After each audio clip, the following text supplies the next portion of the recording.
Again, I want to actually thank the organizers, Dr. Scott and Dr. Yang and Dr. Larson, for inviting me to be here to present my talk.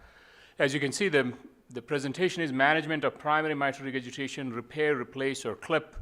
And Dr. Serrano talked a little bit about this yesterday, and some of this may be a repetition. So for disclosures, I don't have any off-label use of medications or per se devices. So the objectives will be talking about how do we manage these patients, who qualifies for surgery or some sort of intervention versus a clip. All right. So 60-year-old woman you see and no symptoms. She has no murmur. She has hypertension treated with hydrochlorothiazide, and she has hyperlipidemia. And she's seeing you, and you hear a murmur, holosystolic murmur at the apex, and you're thinking this is mitral regurgitation. Again, you get an echocardiogram, and you see the left ventricle here, mitral valve, left atrium, aortic valve, aorta, and right ventricular outflow tract. And you see the problem. So the posterior leaflet is prolapsing into the left atrium. So you hear a murmur. So you think this is a mitral valve prolapse, potentially causing regurgitation, and that may be the reason why she has a murmur. So transesophageal echocardiography, and the probe is behind the left atrium, so you get beautiful views of the valve, mitral valve especially.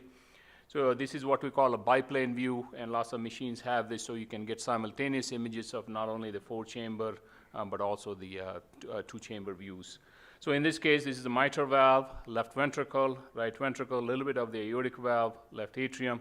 Again, you see the left ventricle, left atrial appendage, and again, you see the prolapse of the posterior leaflet.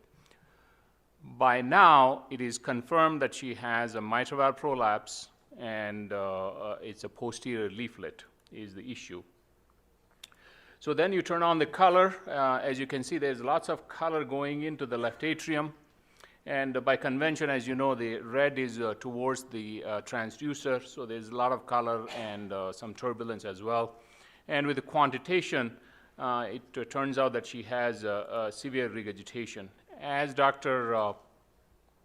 Mankad pointed out, now the images are so beautiful. We advanced into 3D technology now. We can see the mitral valve as if you are a surgeon inside the left atrium. In fact, you can see the valve even better than the surgeon, because when the surgeon opens up the left atrium, he can see the heart that is under cardiopulmonary arrest, right? So you can't see the valve moving.